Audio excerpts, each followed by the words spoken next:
ఇప్పుడు ఏదైతే ఉందో గ్లాస్ సింబల్ అది జనసేనకి మార్గం కేటాయించాలంటూ ఈసీని ఆశ్రయించారు, అటు కేంద్రాన్ని కూడా ఆశ్రయించారు జనసేన వాళ్ళు. ఏదైతే ఉందో ఇండిపెండెంట్ ట్రబల్ అభ్యర్థులకి ఆ గ్లాస్ గుర్తు కేటాయించారు. రేపు కూటమి ఓట్లకి గండి పడదంటారా? 100% గండి పడబోతున్నారు రేపు కూటమి అభ్యర్థులకి. ఎందుకంటే గ్లాస్ గుర్తు వివాదాస్పదంగా తయారైంది. ఎందుకంటే రేపు జనం గ్లాస్కి వేస్తారని నమ్మకం లేదు. ఎందుకంటే రేపు ఈ గ్లాస్ పార్టీని కంపల్సరీగా టీడీపీలో కలవబోతుంది, అది 100%, అందులో డౌటే లేదు. అందుకని దాని తోడు గ్లాస్ గుర్తుకి వివాదం ఏర్పడింది. వాళ్ళకి ఏ గ్లాస్కి వేయాలని అర్థం కావట్లేదు జనానికి.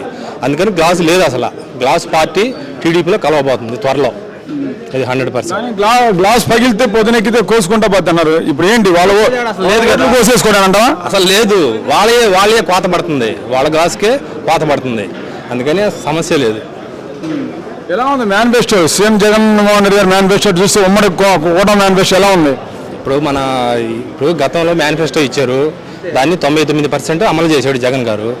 ఇప్పుడు మేనిఫెస్టో అయింది, ఇప్పుడు ఎట్లాగైనా సరే అధికారం చేజిక్కించుకోవాలని చెప్పి వాళ్ళు అమలు కాని హామీలన్నీ ఇచ్చేశారు. ఎట్లాగైనా సరే అధికారంలోకి రావాలి, ముందు అధికారంలోకి వచ్చి తర్వాత ప్రజలను మోసం చేద్దాం, తర్వాత కదా గెలిచిన తర్వాత ఎవడు పోతారో తెలియదు.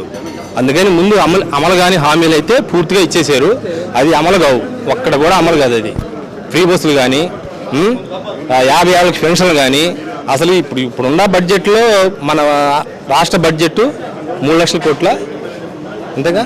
ఇప్పుడు వాళ్ళ బడ్జెట్ చూస్తే 12 లక్షల కోట్లకు పోయింది. అసలు అది సాధ్యం కాదు. అందుకని ప్రజలు దీన్ని గమనించి ఈ బడ్జెట్ ఇది అమలు కాని బడ్జెట్ అని చెప్పి ప్రజలు నమ్మి కరెక్ట్గా జగన్కి ఓటేస్తే మన ఆర్థిక పరిస్థితి బాగుపడిద్ది, పేద ప్రజలు బాగుపడతారు.